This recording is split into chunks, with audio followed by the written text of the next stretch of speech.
Wow. Old Randy Tooth versus Don Harold. I don't know if some of my new subscribers are really up to speed on it, but Don Harold is the host of the Day Trade Show channel. Um, he's uh, he's something else. He and I don't see eye to eye. I don't think a single damn thing. uh, I think the main thing that I don't care for about him, he's not open to he's just not open to discourse. He'll lay his view out there, and that's all there is to it. You'll offer a countering point, and you won't get out of him. Yeah, I see where you're coming from there. He'll just continue to defend his position as if his idea in correctness is the only thing that exists, and it's annoying and it's exhausting, and uh, and I'm really tired of that. Uh, Now, Randy Tooth, the other person in this party, interesting guy. I wouldn't want to pigeonhole him into a category, but he's a statist type individual who believes the government has from what he said, believes the government has a certain role in economics and economic recovery and everything else. And I would, he's a smart guy, and as a smart guy, I believe that given the right information in the long run, I think he would change his viewpoint on on certain things if it was brought to him in the correct fashion. And that's a little something I'm going to attempt to do with this video that will be titled SirRandytooth versus Day Trade Show. Firstly, Randy Tooth. To call Don Harold a libertarian is inaccurate. I don't know what you would call him, but libertarian isn't one of them. His viewpoint on taxation and government benevolence and the government's role in social interaction is so far away from libertarian principles and free market principles that it's it's ridiculous to even put him in that category. Um, I know, Randy, this video is for you, not Don. I could really, I know it's going to sound rude, but I could really care less what he thinks. Um, I feel like you lump libertarians and free market guys and capitalism into a bag filled with the robber barons and the government sponsored monopolies of old. Now let me explain. The free market and what it's capable of doing versus Capitol Hill cronyism are two very different things. And the economics and the government that the United States has had probably since its inception, somebody can correct me if I'm wrong, but since the beginning, the United States government has not had or offered a true free market economy. Closest thing being would be the flea market, which isn't really a free market, but where you get a bunch of people with their crappy ass wares, and you agree to a price or you don't agree to a price, and the laziness of retail and in computer modeled matrices to determine price, it's going to be the ruination of this country.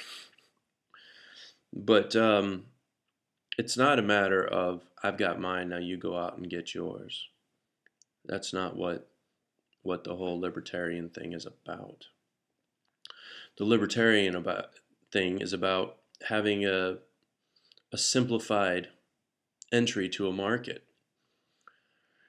What if for some reason or other you decided, hey, there's only 3 car companies in America. There's only 3 domestic car companies right now. Their least expensive car of those 3 car companies is $12,000. on the low. Maybe it'd be a good idea if I built a car.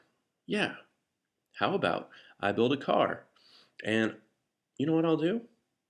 I'll make it better than what the other companies are charging 20,000 for, and I'll sell it for 10. And I'll get the business and my business will be successful. And that wouldn't be like I've got mine, so I'm going to protect it, and that's what I support.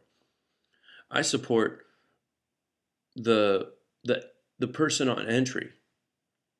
That's how I view libertarianism, is a freer entry into certain these markets, you know?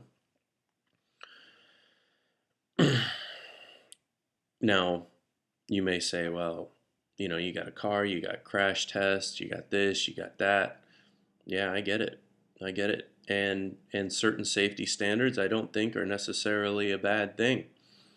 But when safety standards and things like that get pushed to the point of you couldn't build a car for less than $500 million, you couldn't put that $10,000 car into production, you got a problem.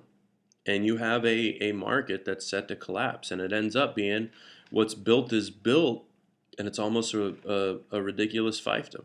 You know, a person will never be able to get out and start their own business. You, Randy, being a small business owner, I mean, that view should appeal to you. I mean, you're living the dream, in my opinion. Now, you mentioned the 401k people are the problem. What about a person offering their money makes them believe that it should somehow be returned for nothing that they have done? Well, the short answer to that is a person that offers their capital to other businesses with the risk that it may do right or it may do wrong. I believe that the capital that they are offering is in point of fact a service.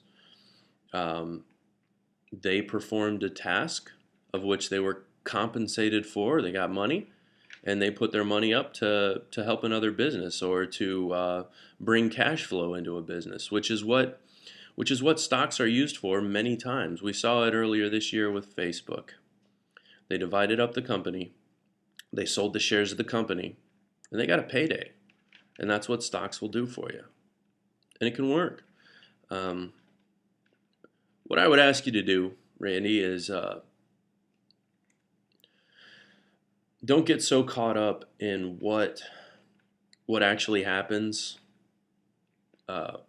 with this particular market and how it's manipulated. You got senators and congressmen doing insider trading and things like that.